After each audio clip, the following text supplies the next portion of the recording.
হয়, যেটো আমি স্পেস অন হুইলস বাস বুলি কোৱা যায়, এইটো এটা ইসরো ইন্ডিয়ান স্পেস রিসার্চ অর্গানাইজেশনের একটা ইনিশিয়েটিভ হয়, যেটো আমার North East Space Application Centre Umiam শিলঙৰ পৰা আহি পাইছো। আমি আমাৰ এই যে বাসটো আছে সেই বাসটোত ইসৰোৰ এতিয়ালৈকে যিমান এচিভমেন্ট হয়েছে, চন্দ্ৰয়ান 1 পৰা আদি কৰি চন্দ্ৰয়ান 3 মঙ্গলয়ান মিশন যিবিলাক প্ৰজেক্ট আছে এন্ড আমাৰ স্যাটেলাইটস মেকিংৰ পৰা আদি কৰি যিবিলাক আমাৰ এচিভমেন্টস কৰা গৈছে সেইটো আমাৰ ইয়াতে এক্সিবিশন টাইপত দেখা গৈছে।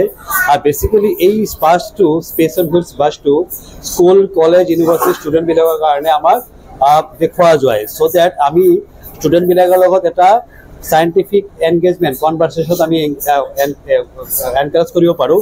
আৰু সেইটো কাৰণে আমাৰ এই বাসটো আমি স্কুলত কলেজত ইউনিভাৰ্সিটি আমি লৈ যাওঁ এজ পাৰ দি ইসৰোস আউটৰিচ প্ৰোগ্ৰাম বুলি কোৱা যায়। সেই প্ৰোগ্ৰামৰ অধীনত আমি কামবিলাক কৰোঁ। তো আজি যেটো আমি সেন্ট টেৰেজা হাউডি সেন্ট টেৰেজা ইংলিশ মিডিয়াম স্কুলত আমি আহি পাইছোঁ on request from the chairman of the school.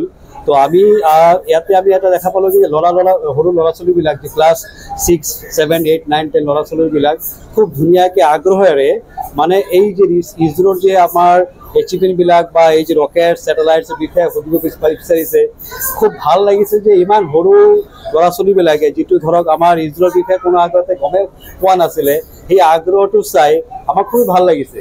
আৰু আমাৰ খুব ভাল লাগিছে যে আমি আমাৰ ইসৰোৰ বিষয়ে আমি আমাৰ যে এচিভমেন্ট বিলাক কৰিছে ইসৰোৰ সাইন্টিষ্ট বিলাকে বা ইমান আমাৰ যে চন্দ্ৰয়ান 3 ইমান ডাঙৰ এচিভমেন্ট হৈ গ'ল, এই আমি ধুনীয়াকৈ বহলাই ক'ব পাৰিছোঁ। সেইকাৰণে আমাৰ খুব ভাল লাগিছে।